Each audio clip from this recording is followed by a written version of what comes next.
Shalom, selamat pagi. Mari kita mempersiapkan diri kita pada pagi hari ini.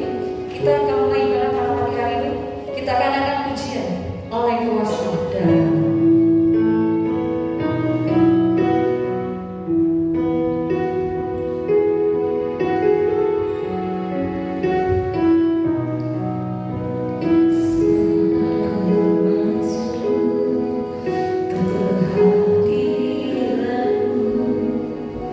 Bawa bersembahkan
setiap acara, dari awal, pertengahan, hingga akhirnya Tuhan, Engkau berkati Tuhan.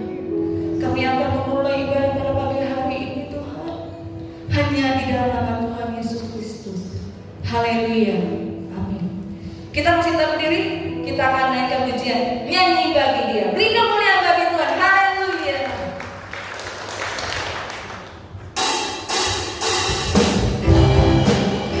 Kita harus semangat lagi memuji Tuhan. Haleluya.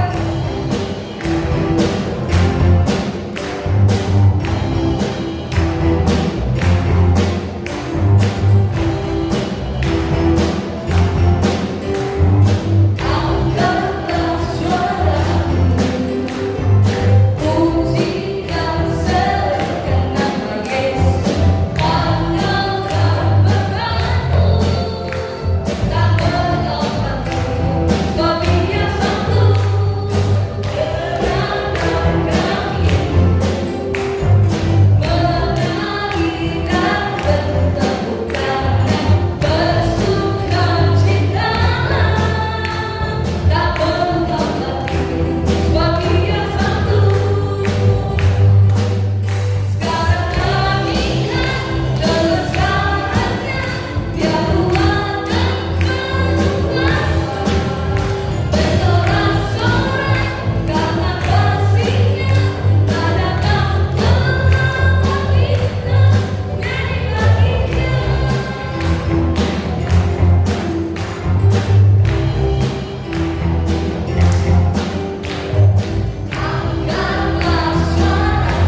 dan persembahan. Kita akan dengar pujian Tuhan yang besar. Aku punya Tuhan yang besar, yang tak berjanji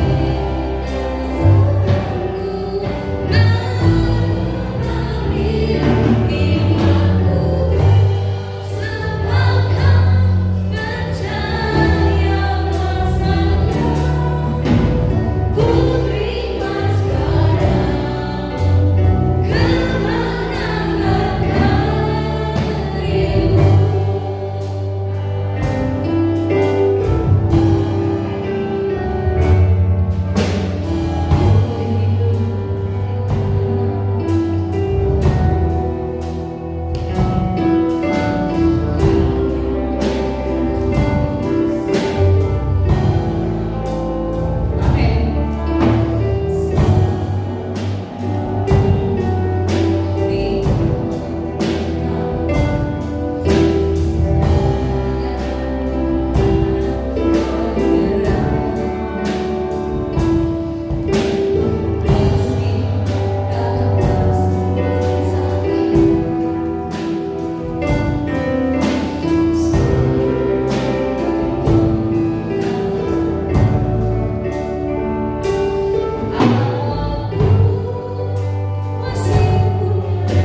Kuasa Tuhan luar biasa.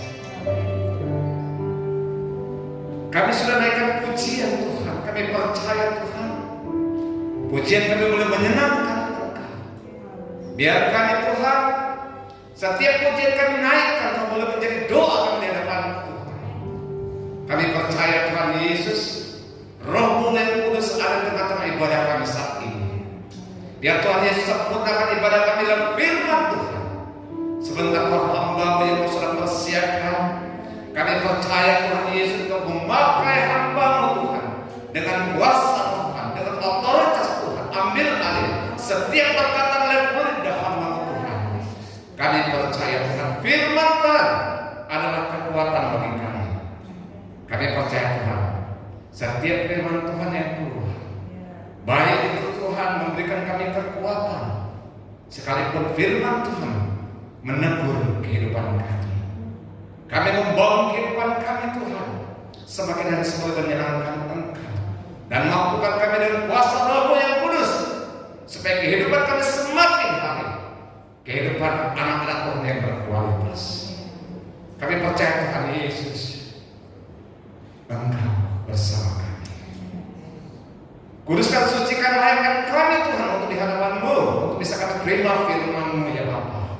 Kami percaya Tuhan Yesus, bukan satu kebetulan firman Tuhan datang kepada kami. Kami percaya firman Tuhan kami membutuhkan supaya kami kuat menghadapi dunia semakin jahat. Kami siap Tuhan untuk ditegur kalau firman-Mu. Kami membuka hati kami untuk menerima firman-Mu. Terpujilah nama-Mu Tuhan Yesus. Kami mau sambut firman-Mu dengan ucapan syukur di dalam nama Tuhan Yesus Kristus. Haleluya. Amin. Puji Tuhan. Bebas saya serahkan kepada Bapak Roni.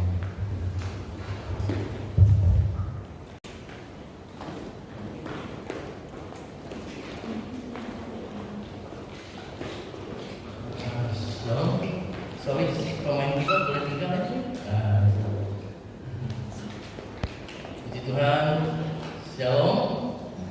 Selamat pagi semuanya. Terima kasih buat kepercayaan yang sudah diberikan kepada saya. Dan saya minta pemain keyboard tinggal. Nanti saya minta bantuan satu orang ya untuk membaca firman Tuhan ya, untuk menolong saya. Terima kasih buat Ibu Pendeta Februari yang sudah memberikan saya kepercayaan menyampaikan firman Tuhan pada pagi ini. Perkenalkan, nama saya Roni. Saya tinggal di Kelapa Gading. Jadi saya tadi dari Kelapa Gading kemari, saya temui dengan teman saya Michael. Ini pertama kali saya di sini.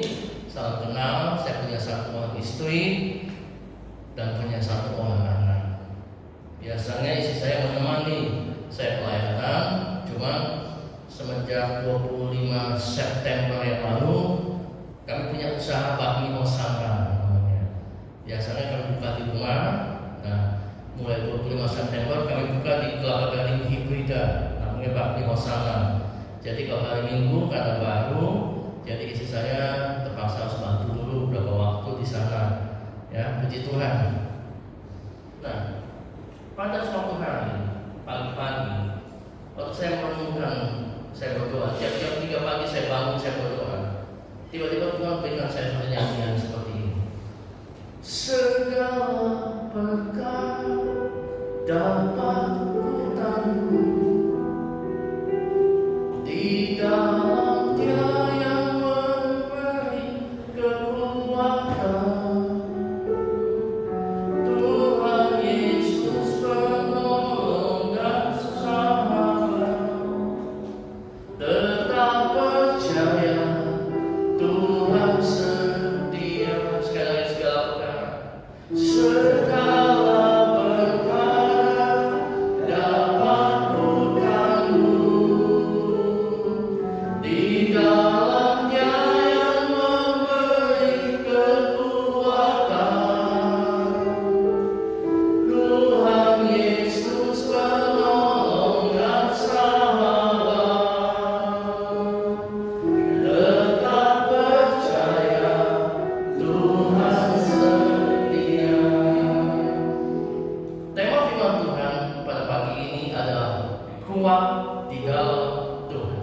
Apa? Kuat di dalam Tuhan. Kalau kita orang yang kuat itu seperti apa sih? Kalau menurut dunia, orang yang kuat itu adalah orang yang seperti Aderai, belajar kemudian wah six pack, kalau badannya begini, wah itu katanya kuat. Kuat itu mesti olahraga, kuat itu mesti pintar taekwondo, pintar bela diri, wah katanya merasa dirinya kuat. Ya kan begitu? Atau kalau kita lihat cerita-cerita komik, kuat itu seperti superhero, Batman, Superman. Tapi saya mau katakan pada pagi ini, orang yang kuat di dalam Tuhan bukan saja dia kuat secara fisik, tapi dia juga kuat secara rohani. Amin. Buat apa jadi orang yang kuat secara fisik, tapi kalau mentalnya bodoh? Kuat secara rohani. Saya mau katakan pada pagi ini, orang yang luar biasa, orang yang menang, orang pemenang yang luar biasa adalah kalau dia bisa mengalahkan diri sendiri. Betul? Bisa mengalahkan diri sendiri. Bisakah kita mengalahkan amarah kita? Waktu ada orang menyinggung kita, bisakah kita mengalahkan amarah kita? Bisakah engkau kaum pria tempat ini mengalahkan nafsu tirani dalam hidupmu? Tidak menjadi seperti orang di luar sana yang kawin cerai. Bisakah kita mengalahkan hawa emosi kita, iri dengki, kebencian? Bisakah seperti itu kita mengalahkannya? Samson di dalam Alkitab ada seorang yang perkasa. Waktu dia bertempur, dia bisa mengalahkan banyak orang. Bahkan waktu Samson di akhir hidupnya, dia bisa meremukkan dua tiang Venus, dia remukkan. Tetapi Samson ternyata kalah dalam hal pengendalian diri. Betul? Dia kalah karena rayuan Tante Delilah. Nah, makanya saya mengatakan pada pagi, orang yang kuat dalam Tuhan bukan saja kuat dalam fisik, tapi juga kuat dalam rohani. Nah, hari ini kita buka dulu firman Tuhan. 1 Korintus 16 ayat yang ke-13. Nanti saya minta salah seorang membacakan firman Tuhan buat saya. 1 Korintus 16 ayat 13. Bisa ada yang bisa baca? 1 Korintus 16 ayat 13.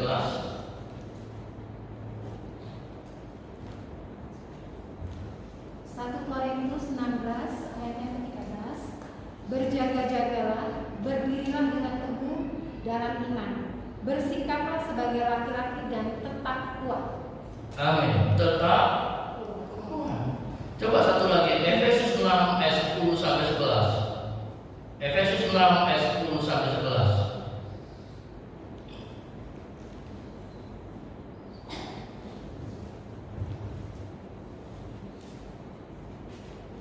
Ya, Efesus 6 ayat 10 sampai 11. Akhirnya hendaklah kamu kuat di dalam Tuhan, di dalam kekuatan kuasanya. Kenakanlah seluruh perlengkapan senjata Allah, supaya kamu dapat bertahan melawan tipu muslihat iblis. Amin. Kuat dalam Tuhan. Nah, ada 4 hal yang saya sampaikan pada pagi ini. Kuat di dalam Tuhan. Kuat dalam Tuhan itu kuat dalam hal apa saja. Yang pertama, orang yang kuat di dalam Tuhan adalah orang yang kuat menghadapi kegagalan. Apa? Kuat menghadapi kegagalan. Kita lihat di tokoh-tokoh Alkitab. Musa pernah gagal. Musa tuh pahlawan di Alkitab yang pernah memimpin bangsa Israel keluar daripada perbudakan Mesir, pernah gagal nggak? Pernah. Dia pernah membunuh orang Mesir sehingga dikejar-kejar sama Firaun. Siapa lagi tokoh Alkitab yang luar biasa? Juga pernah gagal. Siapa? Petrus. Petrus pernah gagal? Pernah. Petrus yang berkhotbah 3.000 orang bertobat. Tetapi masalah Petrus sudah pernah gagal. Dia pernah jadi pengecut dan menyangka Yesus 3 kali. Benar kan? Tetapi waktu Petrus berserah kepada Tuhan, Tuhan mengubah kegagalan menjadi keberhasilan. Siapa lagi kepala kita? Daud. Daud adalah pahlawan yang luar biasa. Betul. Daud pahlawan yang luar biasa. Tapi Daud pernah gagal? Pernah. Dia pernah bersinah dengan Bathsheba. Nah, masalah pada pagi ini adalah apa respon kita waktu kita menghadapi kegagalan? Betul? Waktu kita menghadapi kegagalan itu bukan berarti akhir daripada segala-galanya, tetapi waktu kita menghadapi kegagalan itu adalah kesuksesan yang tertunda. Amin. Oleh sebab itu pada pagi saya mengatakan, kalau engkau gagal, jangan pernah berhenti, maju terus. Jangan pernah berhenti, maju tak gentar, gentar tak maju. Jangan pernah berhenti. Karena kita percaya di dalam tangan Tuhan, Tuhan sanggup mengubah kegagalan menjadi keberhasilan. Mari kita lihat firman Tuhan satu lagi dalam Yeremia 18 ayat 4. Yeremia 18 ayat 4. Yeremia 18 ayat 4. Yeremia 18 ayat 4. Apabila bejana yang sedang dibuatnya dari di tangannya itu rusak, maka tukang periuk itu mengerjakannya kembali menjadi bejana lain, menurut apa yang baik pada pemandangannya. Amin. Hidup kita ini seperti bejana di tukang periuk. Dia membentuk hidup kita di tempat. Kalau kelihatannya di tangan tukang periuk itu bejana kurang bagus, dihancurkan, kadang-kadang dibakar, kadang-kadang diproses sampai menjadi bejana kemuliaan. Kalau hidupmu saat ini mengalami proses, mengalami masalah, jangan pernah mengeluh, karena ada berkat di balik masalah. Amin. Dan percaya cobaan yang datang kepadamu tidak pernah melebihi kekuatanmu, tapi Allah memberikan jalan Tuhan. Roma 8 ayat 8 berkata bahwa Allah turut bekerja dalam segala sesuatu untuk mendatangkan kebaikan bagi setiap kita yang mengasihi Dia. Dan hari ini saya percaya apapun masalahmu, di balik semua masalah ada berkat yang luar biasa buat kita semua. Berikan kemuliaan buat Tuhan. Oleh sebab itu orang yang kuat dalam Tuhan adalah orang yang gak gampang menyerah. Orang yang kuat dalam Tuhan, orang yang menerima kenyataan. Banyak kadang-kadang waktu diberhentikan kerja, waktu engkau putus pacaran, atau waktu engkau gagal dalam keluarga, banyak orang yang mudah frustasi, banyak orang yang tawar hati. Tapi saya mau katakan pada pagi ini, Tuhan sanggup mengubah kegagalan menjadi berhasil. Thomas Alva Edison. Bapak Ibu tahu siapa Thomas Alva Edison? Dia pencinta lampu. Thomas Alva Edison 10.000 kali mengadakan penelitian. Akhirnya setelah 10.000 kali gagal, dia sanggup menemui lampu. Betul nggak? Kalau Thomas Alva Edison orang yang putus asa, satu dua kali percobaan gagal, kita nggak mungkin bisa beribadah dengan lampu yang terang. Betul nggak? Tapi Thomas Alva Edison tidak pernah menyerah. Dengan 10.000 kali gagal, dia tetap berusaha, dan dia akhirnya berhasil menemui lampu. Siapa lagi? Bapak Ibu kenal makanan yang namanya Kentucky Fried Chicken, KFC, tahu? Udah lama nih Mbak. Bapak Ibu tahu siapa pencipta KFC? Dia adalah Colonel Sanders. Colonel Sanders menemukan Kentucky Fried Chicken usia 64 tahun. Tuh jawabannya. Usia 64 tahun baru sukses. Tapi Colonel Sanders tidak pernah menyerah. Dia sebelum usaha Kentucky, dia pernah usaha bensin, habis semua terbakar. Sampai semua temennya bilang, udah Sanders, udah gak usah bensin, gak usah usaha bensin lagi, udah usaha makanan aja, minimal kalau makanan gak laku, lu makan sendiri. Tapi waktu Colonel Sanders mulai usaha makanan, dia bikin ayam pakai tepung, akhirnya usaha membuahkan hasil, jadikan kaki kecil. Hal ini saya mau katakan pada pagi ini, saya nggak tahu apa masalah depan ini. Mungkin kau pernah gagal, atau saat ini kau sedang dalam kegagalan. Di masa-masa pandemi ini mungkin kau bilang, saya pernah di PHK, saat ini saya mungkin nggak ada pekerjaan. Mungkin kau berkata saat ini ekonomi saya sudah terpuruk. Mungkin saat ini kau berkata, Pastor, ekonomi saya sudah terpuruk. Pastor, mungkin saat ini keluarga saya sudah berantakan. Tetaplah percaya, Tuhan sanggup mengubah kegagalan menjadi keberhasilan. Bagi Tuhan tidak ada yang mustahil. Berikan tepuk tangan buat Tuhan. Katakan kebaikan, jangan pernah menyerah. Jangan pernah, karena kita percaya. Ku percaya Kau Tuhan yang tak pernah gagal, menjadikanku lebih dari pemenang. Ku percaya Kau Tuhan yang tak pernah lalai, menepati janji-janji-Mu. Sekali katakan, ku percaya Kau Tuhan yang tak pernah gagal, menjadikanku lebih dari pemenang. Ku percaya Kau Tuhan yang tak pernah lalai, menepati janji-janji-Mu. Engkau masih percaya hari ini Tuhan sanggup mengubah kegagalan menjadi keberhasilan. Lalu poin yang kedua apa? Orang yang kuat dalam Tuhan, yang pertama adalah orang yang kuat menghadapi kegagalan. Tetapi poin yang kedua ini lebih sulit lagi. Kalau orang gagal, untuk dia tidak putus asa menjadi berhasil mungkin mudah. Tapi poin yang kedua itu lebih sulit. Kenapa? Sanggup menghadapi keberhasilan, kuat menghadapi keberhasilan. Kenapa? Karena kadang-kadang orang kalau berhasil suka lupa Tuhan. Orang kalau berhasil kacau lupa kulitnya. Coba kita lihat ini 2 Tawarikh 26 ayat 5. Tolong bacakan 2 Tawarikh 26 ayat 5. 2 Tawarikh 26 ayat 5. Ia mencari Allah selama hidup Zakaria, yang mengajarnya supaya takut akan Allah.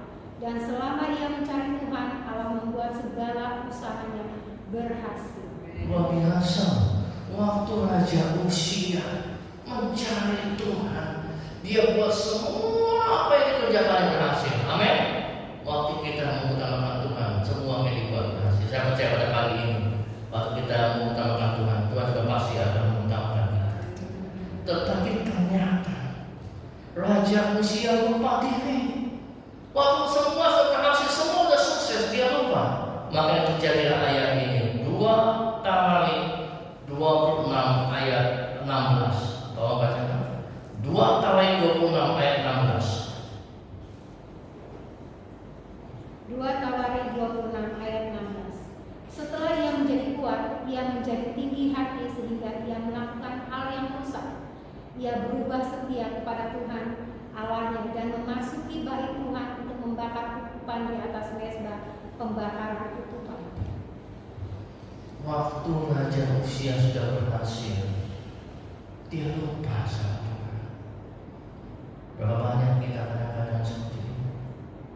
Kalau kiranya lagi ada mau minta sesuatu dalam Tuhan, datang lagi ke gereja, doa datang lebih lagi daripada pendeta. Kalau tiap hari juga datang ke gereja, tapi kiranya kalau doa nggak dijawab sama Tuhan, lupa datang ke gereja. Kadang-kadang saya lihat bukan di sini, ya di tempat lain, ada sepasang suami istri datang minta supaya pernikahan mereka udah lama, supaya mereka bisa punya anak. Mereka datang dengan setia rajin minta didoain. Kiranya udah punya anak, udah jangan datang ke gereja. Kalau ditanya sama pendeta, kenapa nggak datang ke gereja? Nggak bisa tinggalin anak. Kenapa nggak datang ke gereja? Maaf, anak sakit. Saya mau katakan begini, jangan engkau fokus sama berkatnya, tapi fokuslah sama memberi berkat. Amin. Kita bisa ada sampai saat ini, itu semua karena Tuhan.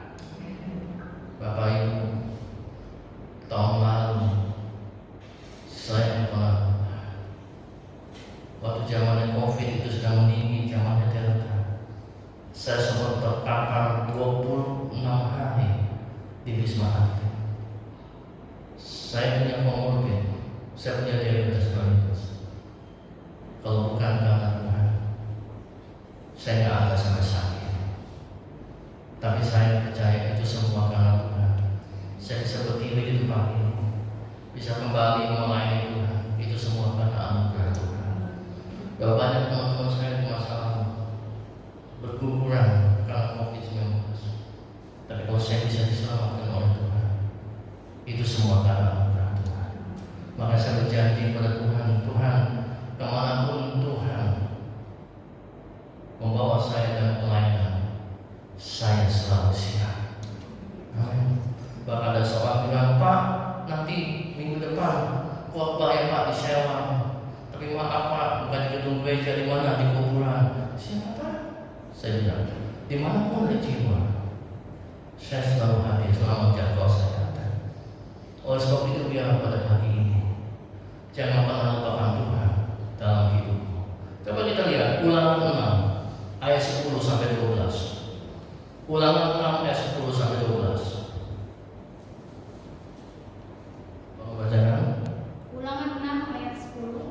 Apabila Tuhan Allahmu telah membawa engkau masuk ke negeri yang dijanjikannya dengan sumpah kepada nenek moyangmu, yakni Abraham, Ishak dan Yakub, untuk memberikannya kepadamu kota-kota yang besar dan baik yang tidak kau dirikan. Ayat yang 11. Rumah-rumah penuh berisi berbagai-bagai barang baik yang tidak kau isi, sumur-sumur yang tidak kau gali, kebun-kebun anggur dan kebun-kebun zaitun yang tidak kau tanami, dan apabila kau sudah makan dan menjadi kenyang, maka berhati-hatilah supaya jangan engkau melupakan Tuhan yang telah membawa kamu keluar dari tanah Mesir, dari rumah berbudak. Amin. Jangan lupakan, ingat kasih-Nya, ingat kebaikan-Nya dan anugerah-Nya selamatkanku. Sebab kasih-Nya setinggi langit, kasih setia Allah pada kita, besar kasih Allah pada kita. Ku takkan lupa kasih-Nya, ku takkan lupa anugerah-Nya.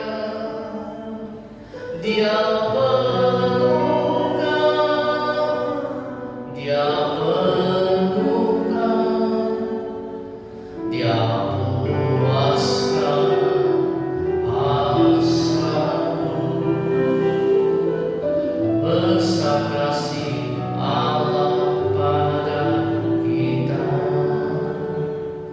Jangan pernah lupakan Tuhan waktu engkau sudah dijawab Tuhan. Jangan pernah fokus sama berkat. Engkau bisa sehat sampai saat ini. Apa yang kau miliki sampai saat ini, itu semua bukan punya kamu. Itu semua anugerah Tuhan. Amin. Berapa banyak di masa-masa pandemi ini semuanya berguguran.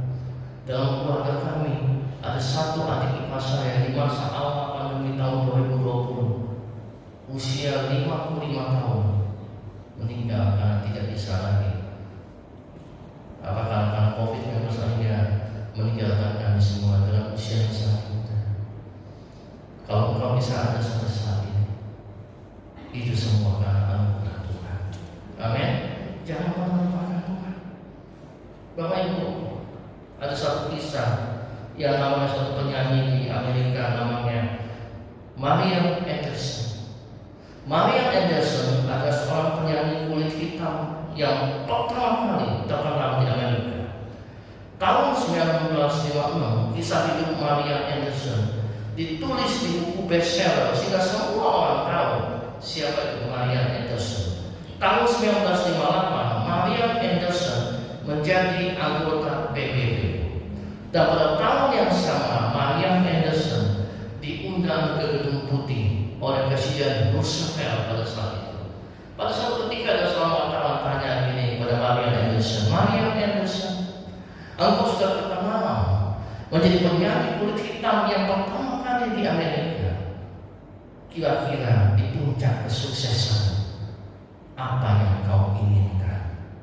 Marian Anderson bilang begini, kalau saya bilang kau tanya apa yang saya inginkan di puncak kesuksesan saya, yang satu saya inginkan adalah saya ingin pulang kampung, saya ingin kembali ke rumah saya. Saya akan temui ibu saya di rumah ada seorang tukang cuci. Semenjak saya kecil, ibu saya membesarkan saya dengan menjadi tukang cuci dari rumah ke rumah. Sekarang saya sudah sukses. Saya harus balas budi, balas jasa kepada ibu saya. Saya akan pulang kampung dan saya bilang, ibu, jangan lagi jadi tukang cuci. Biarlah di hari tuamu, anakku ini yang akan membiayai ibu. Marian Anderson di sela-sela kesuksesannya tidak pernah lupa akan siapa yang menjasa itu ibunya. Amin. Tapi jangan sampai seperti kisah dari Sumatera Barat, si maling kundang. Tahu kan kisah maling kundang? Udah sukses maling kundang, menikah dengan seorang dari orang keluarga berada.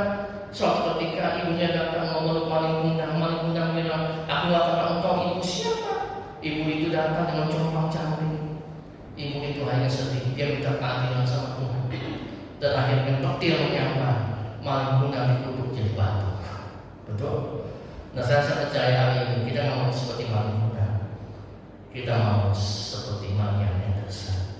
Hari ini saya percaya dari engkau sejak lahir sampai sekarang, engkau pasti merasakan kebaikan Tuhan. Amin. Siapa yang hari ini merasakan kebaikan Tuhan? Akan kita berikan tepuk tangan dulu buat Tuhan. Amin. Ku takkan lupa kasih-Nya, ku takkan lupa anugerah-Nya. Dia penuhkan, Dia penuhkan, Dia puaskan hasratku. Ku takkan lupa, ku takkan lupa kasih-Nya, ku takkan lupa anugerah-Nya. Dia penuhkan, Dia penuhkan, Dia puaskan hasratku. Besar kasih Allah pada kita. Orang yang kuat dalam Tuhan yang pertama adalah mampu mengatasi kegagalan. Yang kedua, orang yang kuat dalam Tuhan adalah mampu mengatasi keberhasilan. Poin yang ketiga, orang yang kuat dalam Tuhan adalah orang yang apa? Orang yang kuat dalam Tuhan adalah orang yang mampu mengatasi kepahitan hati. Apa? Mampu mengatasi kepahitan hati. Mari kita lihat dalam Lukas 9 ayat 26. Tolong bacakan Lukas 9 ayat 26. Lukas 9 ayat 26. Sebab barang siapa malu karena aku dan karena perkataanku, Anak Manusia juga akan malu karena orang itu, apabila Dia datang kelak dalam kemuliaannya dan dalam kemuliaan Bapa dan malaikat-malaikat Tuhan. Amin. Mampu mengatasi kepahitan hati. Maksudnya poin ketiga ini jangan jadi orang yang sensi. Apa sensi? Aku nggak mau datang ke gereja itu. Kenapa? Gembala sombong. Gua salah lama. Gembala menengok ke kanan. Gua nggak dipandang. Mentang-mentang orang nggak punya. Bukan di sini loh. Dari tempat lain. Aku nggak mau datang ke gereja karena pengurus-pengurusnya sombong. Saya bilang, lah kamu datang ke gereja lihat manusianya atau lihat Tuhannya? Betul nggak? Banyak yang mengatakan hal ini. Kenapa orang menjauh dari Tuhan? Yang pertama, fokusmu berubah. Yang kedua, karena kekecewaan. Jangan jadi orang yang sensi. Tuhan Yesus berkata, kalau pemalu mengaku aku pemalu mengaku kau Tuhan banyak orang. Ke gereja terus sok suci, anak pendeta kita tersinggung.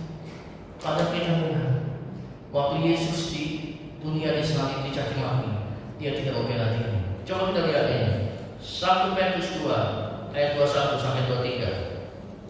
1 Petrus 2 ayat 21 sampai 23. 1 Petrus 2 ayat 21 sampai 23. Sebab untuk itulah kamu dipanggil pada Kristus. Kristus pun telah menderita untuk kamu dan telah meninggalkan teladan bagimu, supaya kamu mengikuti jejaknya. Ayat 22, ia tidak berbuat dosa dan tipu tidak ada dalam mulutnya. Ayat yang ke-23, ketika ia dicaci maki, ia tidak membalas dengan mencaci maki. Ketika ia menderita, ia tidak mengancam, tetapi ia menyerahkannya kepada Dia yang menghakimi dengan adil. Amin. Anak Tuhan yang dikatakan tadi, kuat dalam Tuhan bukan hanya kuat fisikmu. Waktu orang nyinggung kamu sabar apa enggak? Betul kan? Tadi waktu perjalanan sini masih di Kelapa Gading ini ada main. Lagi kita dikira tiba-tiba ada satu mobil, mungkin karena dia nggak sabar, tiba-tiba hampir mau nyerempet motor, dua-duanya padang-padang motor. Pas saya di belakang, udah gitu mobil sengaja, motor jalan dia nyalip gitu. Waduh, banyak orang yang sekarang cepat marah, orangnya seperti itu. Buat apa cepat marah, cepat tua? Benar nggak? Hati yang berpikir ke orang. Kadang-kadang ya, kalau kita lagi di jalanan, lagi setir mobil, udah enak-enak, jalan santai, motor, salib sebelah kiri, salib sebelah kanan. Kita butuh kesabaran. Ya, waktu orang nyalip engkau, kalau engkau orang yang hebat, mulutku berkata apa? Puji Tuhan. Benar nggak? Kalau yang nggak sabar, atau orang nyalip engkau, dasar ayam, bisa kan? Bukan perkara bagaimana respon kamu waktu orang lain menyinggung kamu, betul nggak? Orang yang kuat itu bukan kuat fisiknya saja, tapi waktu masalah terjadi atas hidupmu, waktu ada orang lain menyinggung kamu, waktu ada orang lain mengkritik kamu, sanggupkah engkau tetap tersenyum dan berkata, Tuhan Yesus baik? Amin. Nggak gampang itu, nggak gampang. Apalagi di pendeta, betul kan Bu Venu? Nggak gampang di pendeta. Kekurusan dibilang kurang makan, kegemukan kadang pendeta yang aku susah. Iya nggak betul kan? Melirik sedikit katanya pendeta yang genit tambah susah. Kalau kita ini selalu dipandang orang. Mana yang kita jangan mudah tersinggung, sama seperti Yesus bilang apa? Waktu dicaci maki, dia bilang kasihilah musuhmu. Coba lihat ini Matius 5 ayat 44. Matius 5 ayat 44. Matius 5 ayat yang ke-44. Tetapi aku berkata kepadamu, kasihilah musuhmu dan berdoalah bagi mereka yang menganiaya kamu. Kasihimu musuhmu dan berdoa bagi mereka. Pak, saya sih udah ngampunin, betul, saya udah ngampunin, tapi saya nggak mau ketemu sama dia lagi. Jangan bilang ketemu dia lagi, itu nggak ngampuni namanya, masih ingat-ingat, betul nggak? Nggak gampang loh mengampuni. Makanya poin yang ketiga ini, mampu mengatasi kepahitan. Orang yang hati, orang yang kuat itu adalah orang yang gak gampang tersinggung. Abraham Lincoln, tahu Abraham Lincoln? Waktu dia kampanye menjadi mau dipilih menjadi presiden, saingannya itu namanya Edwin Stanton. Nah pada saat Abraham Lincoln lagi istilah kampanye itu, Edwin Stanton itu menjadi saingan Abraham Lincoln. Dia sering melawan Abraham Lincoln, mengkritik Abraham Lincoln. Tapi akhirnya Abraham Lincoln jadi presiden. Nah, waktu Abraham Lincoln jadi presiden, si Edwin Stanton ini diangkat oleh Abraham Lincoln menjadi apa? Menjadi menteri panglima perang. Orang bilang, Abraham, Dia akan sayang kamu, Abraham. Waktu kamu mau jadi presiden, dia nyerang kamu, dia kritik kamu. Kamu gak takut angkat dia jadi menteri panglima perang? Itu kan berarti dia menjadi satu-satunya orang yang pegang senjata. Kamu gak takut ditembak? Kalau orang lain, Abraham, dia akan musuh kamu. Dulu waktu kamu menjadi presiden, dia itu nyari sayang kamu. Dia gak suka sama kamu. Sekarang udah jadi presiden, kamu angkat dia jadi menteri. Kamu gak takut dikudeta? Tapi Abraham punya jiwa yang besar. Dia bilang gini, jangan balas kejahatan dengan kejahatan, tapi balas kejahatan dengan kebaikan. Bahkan pada saat Abraham Lincoln meninggal, Edwin Stanton menjadi orang yang pertama kali menaruh hormat kepada Abraham Lincoln. Dan bahkan Edwin Stanton berkata, Abraham Lincoln memang sudah tidak ada lagi di muka bumi ini, tapi namanya, teladannya jadi milik semua orang.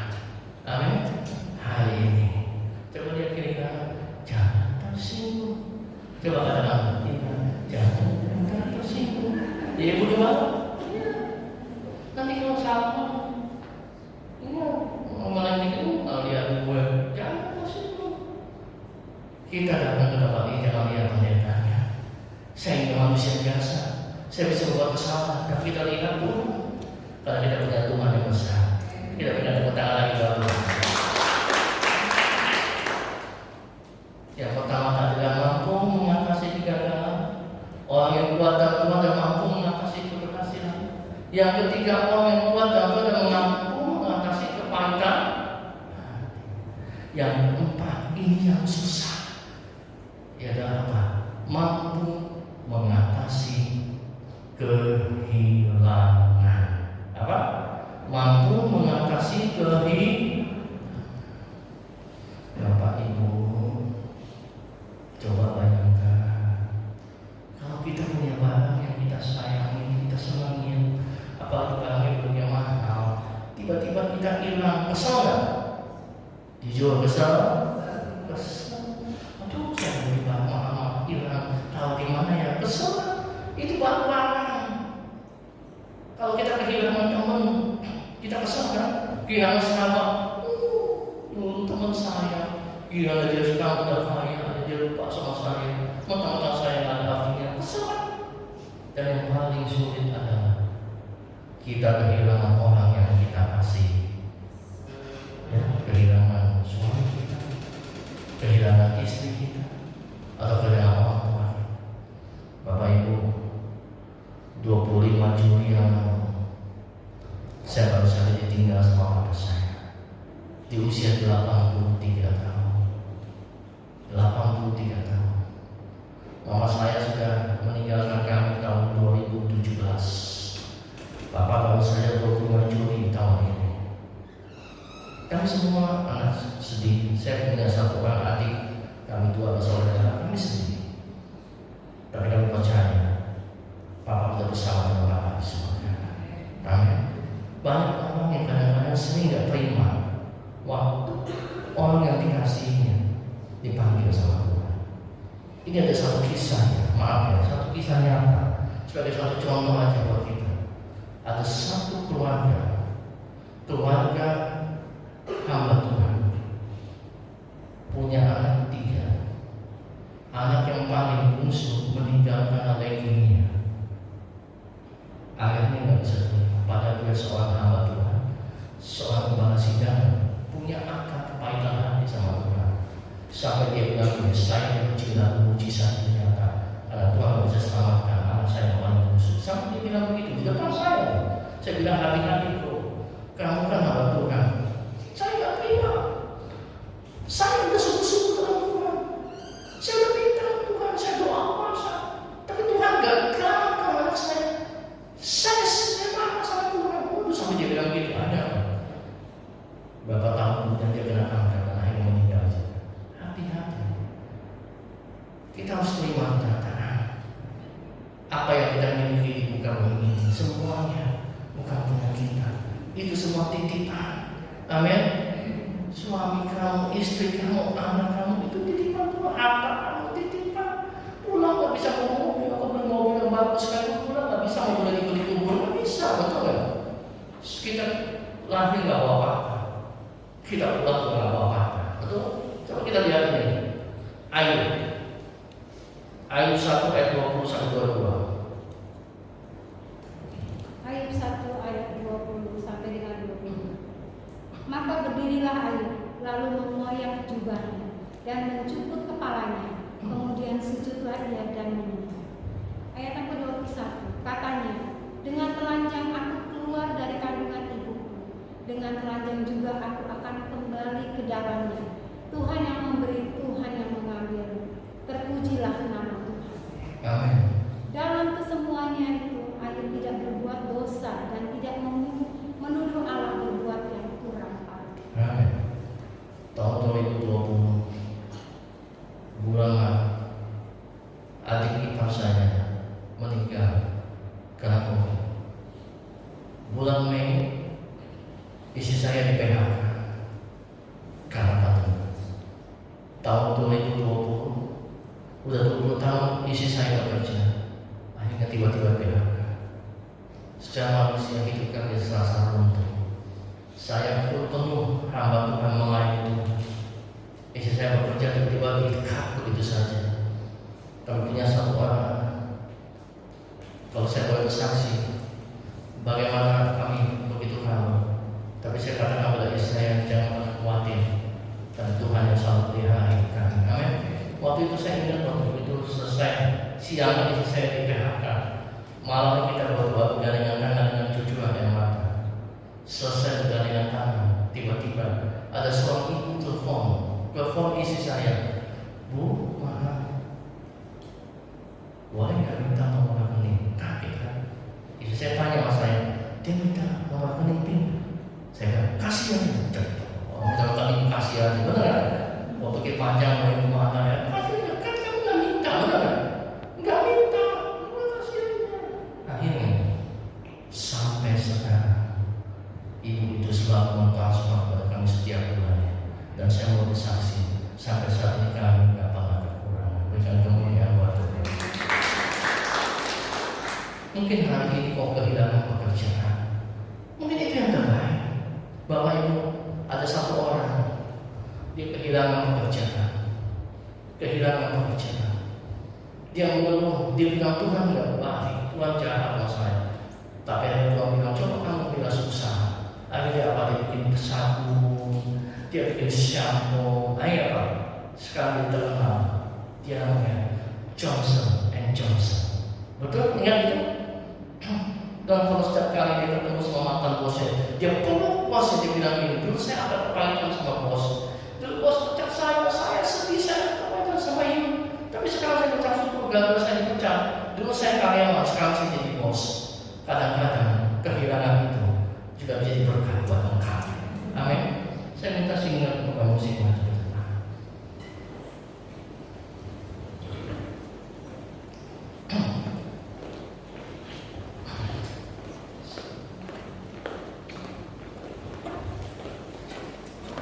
Nanti lemah saja yang musik nyanyikan lagu segala perkara, lemah saja. Saya akan tutup dengan kesaksian. Bulan yang lalu, berapa bulan yang lalu, di bulan Maret atau bulan April, saya kan punya komorbid diabetes. Tapi sekarang gula darah saya sudah normal. Tiba-tiba saya merasa penglihatan saya mulai berkurang. Saya dengan istri saya periksa mata saya ke dokter mata dekat rumah kami. Dan waktu di foto mata saya, dokter bilang ini mah karena efek diabetes jangka panjang yang lama kita. Tapi saya bilang sama dokter, tapi gula darah saya sudah normal dok. Iya, gula darah bapak saya sudah normal. Tapi ini efek dari jangka panjang. Akhirnya saya periksa ke CEC. Bapak kalau gitu saya rujuk ya ke dokter retina yang paling terkenal CEC. Boleh pakai BPJS ya? Boleh. Karena kan periksa ke dokter mata mahal ya, kan nggak satu. Tapi masalahnya semenjak 2020 istri saya di PHK, kan dulu BPJS dibayar sama kantor. Tapi diberhentikan waktu saya pecah. Kami nggak punya BPJS. Kami aktifkan lagi waktu saya divonis retinopati diabetik, kami aktifkan lagi BPJS kami. Tapi ada masa tunggu selama 2 minggu. Saya gelisah.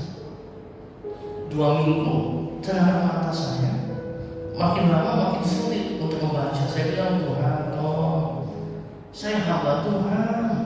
Bagaimana saya bisa persiapkan khotbah, bisa berkhotbah kalau saya mata saya berkurang kelihatan. Tiba-tiba di suatu sore seorang ibu WA saya, Pak Pendeta, gimana kabarnya? Gak ada angin, gak ada hujan. Tiba-tiba saya bilang, Pak Pendeta, gimana kabarnya? Saya bilang, tolong doain ya Bu ya. Biasanya saya doain ibu, saya minta tolong doain ya Bu. Saya lagi dalam pengobatan mata saya, lagi tunggu BPJS, mungkin 2 minggu baru bisa dipakai. Tolong doain ya supaya mata saya dan tambah semakin parah. Iya Pak Pendeta. Kebesokan hari ibu itu telepon lagi, Pak Pendeta, suami saya mau ngomong. Dia kasih telepon kepada suaminya. Dia bilang gini, Pendeta, Senin besok jangan tunggu-tunggu lagi ya, daftar aja ke JC Menteng. Saya bilang gini, Pak, daftar sih gampang Pak, biayanya mahal Pak, terus kenapa jangan sama saya bilang, terus suami bilang gini, Pak Pendeta jangan pernah khawatir, Senin besok daftar ke JC Menteng, semua pengobatan mata Bapak saya yang bayar. Baiklah kemuliaan Bapak. Saya mengasihi Bapak. Hari Senin isi saya daftar. Kebetulan dokter yang mau kamu pakai di JC Primasana yang bisa pakai BPJS sama di JC Menteng nggak praktek. Periksa dokter bilang, Pak, di Bapak daftarnya tahun apa? Retina Bapak sebelah kanan penggambaran terbanyak. Jadi gimana dong? Mesti dirasa. Pak, kalau dirasa satu mata 3,5 juta. 3,5 juta. Jadi hari ini mesti buat kalau dirasa Pak. Nggak bisa ditunda, nggak bisa. Waduh, saya pandang-pandang lain. Kita lapor dulu sama musim. Yang kita lapor musim yang Bapak yang bisa nggak? Bu, gimana Bu? Pak, lakuin aja semuanya. Semua pemeriksaan habis semuanya 9,5 juta. Langsung dibayarin sama ibu itu. Tapi dokter bilang, tunggu Pak, nggak sampai di situ aja. Di laser itu kan untuk membuat penyerapan darah, kan berarti tidak Bapak mengalami pendarahan.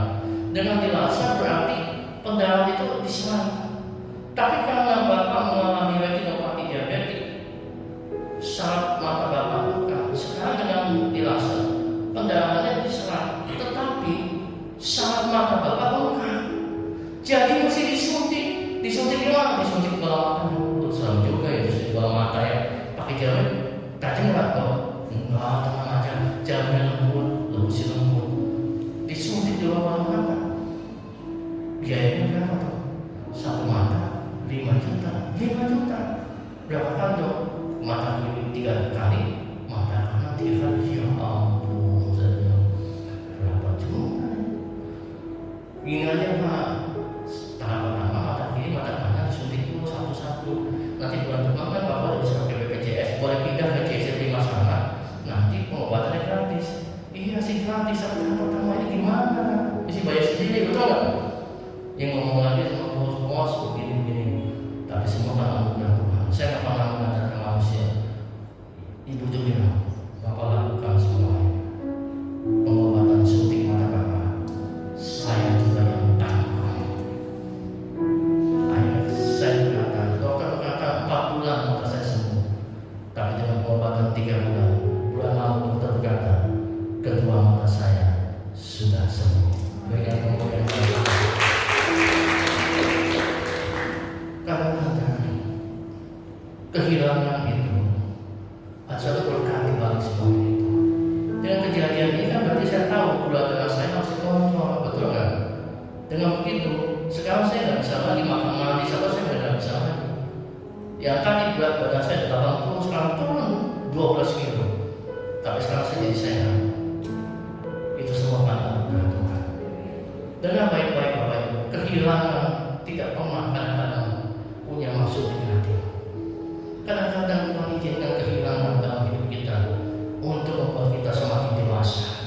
Betul, ada seseorang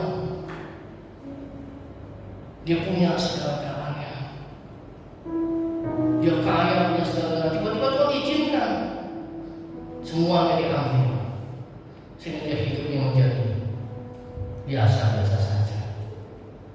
Mungkin dia berkata, Tuhan, saya kan gak sungguh-sungguh dalam Tuhan. Salah saya apa? Kenapa Tuhan bikin ekonomi saya menjadi bangkrut? Tuhan bikin semuanya jadi hilang. Kenapa? Tuhan cuma diam saja. Tapi kita nggak tahu cara Tuhan. Mungkin Tuhan bilang, kalau kamu diberkati, makin diberkati, kamu lupa diri dan terus kamu meninggalkan Tuhan. Lebih baik kamu hidup sederhana, tapi kau selalu ingat akan Tuhan. Tuhan punya rencana Tuhan yang terbaik buat kita. Amin. Mungkin saat itu saya bilang pada diri saya, selama 20 tahun kamu bekerja, kamu di dalam zona yang nyaman, semuanya gaji tiap bulan, oke, dikasih fasilitas mobil, semuanya baik. Sekarang kamu gak bekerja lagi, kita mesti usaha sendiri di rumah.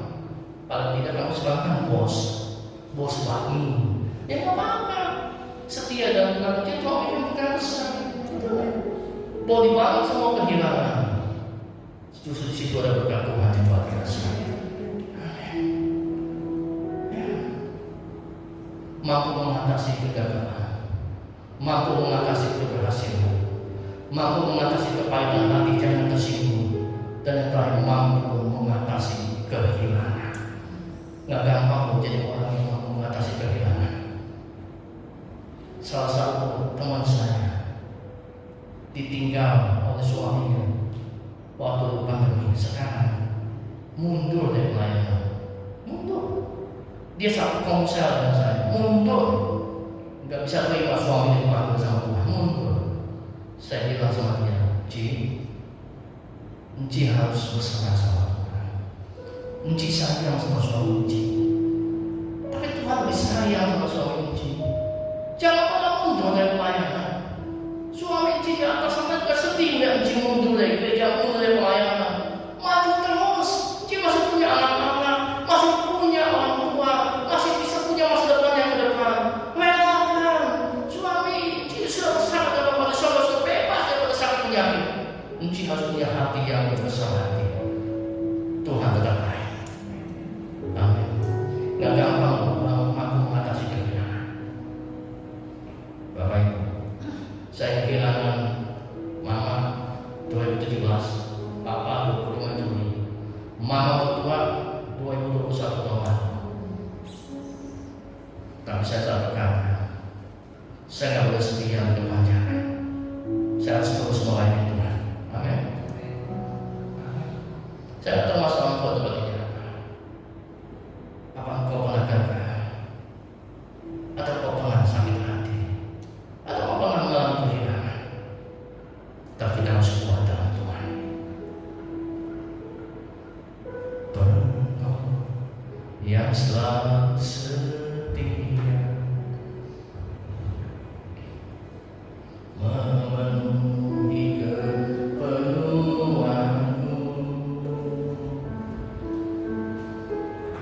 Dia tak pernah mengecewakan. Yesusku tak pernah gagal. Segala perkara dapat ku tanggung di dalam Dia yang memberi kekuatan. Tuhan Yesus penolong dan sahabat.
Mari ngomong sama Tuhan.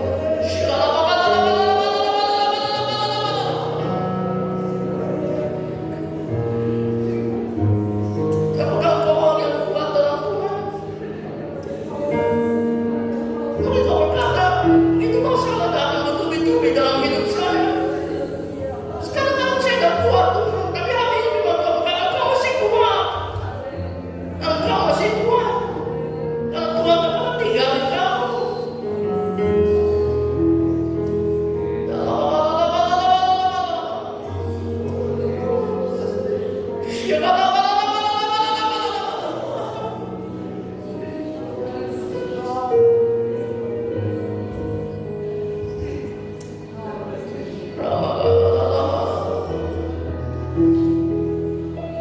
Saya rasakan bahwa itu sedang menjamah.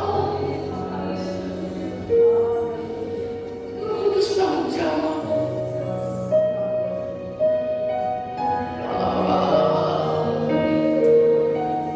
Aku dapat doa saat ini sama Tuhan.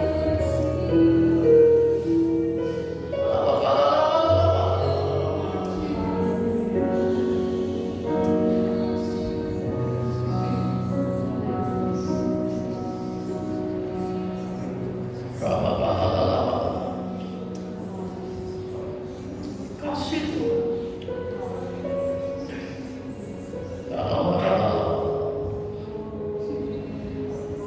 Tetaplah kuat di dalam Tuhan.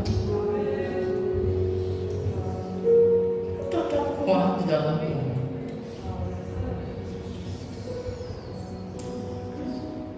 Tuhan mengajarkan kepada saya begitu banyak hal-hal dalam hidup saya yang membuat saya harus kuat di dalam Tuhan.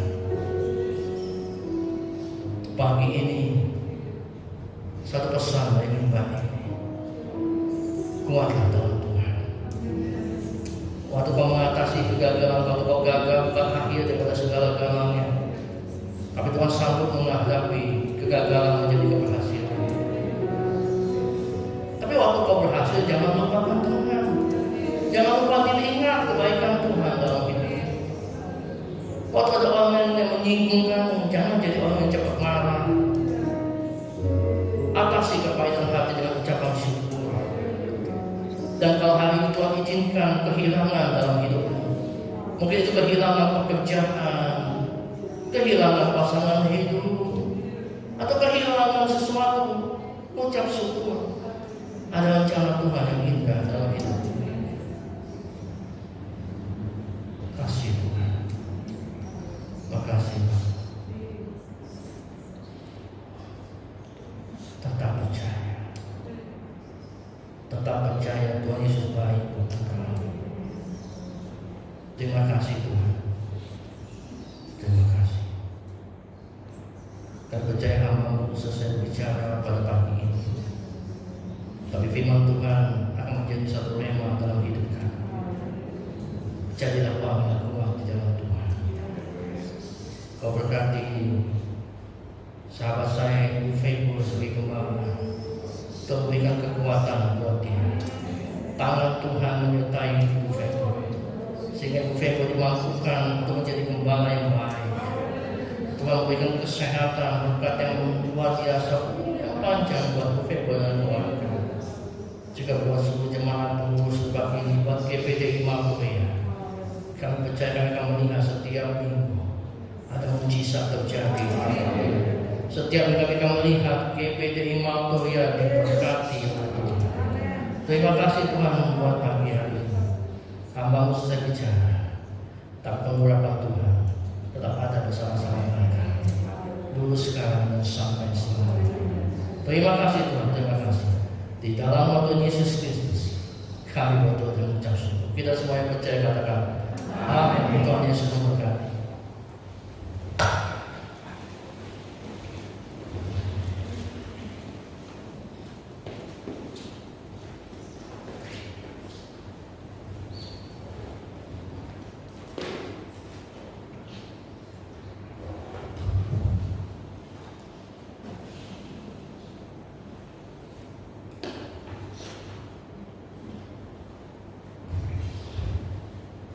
Puji Tuhan, firman Tuhan mengajar pada kita pada pagi hari ini begitu tegas bahwa kita harus kuat, iman kita harus kuat di dalam Tuhan.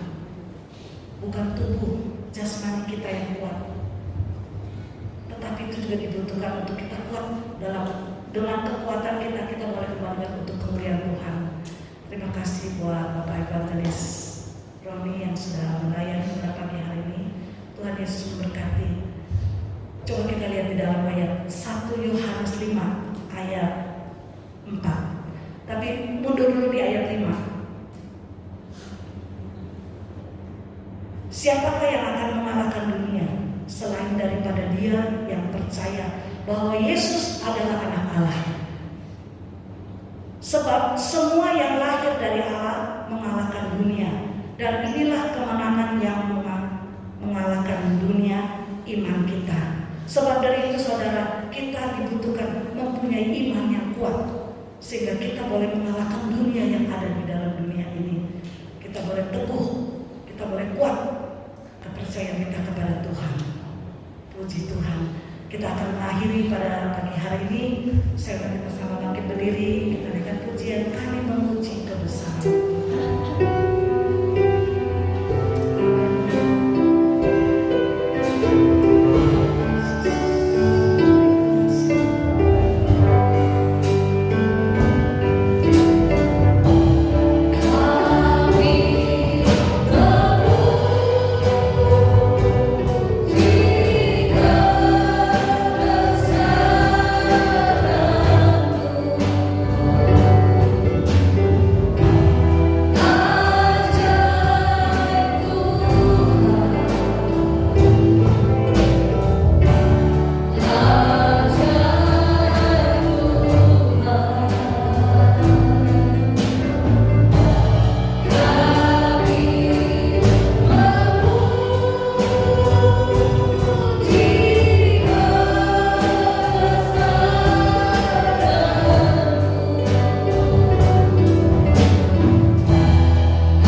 Satu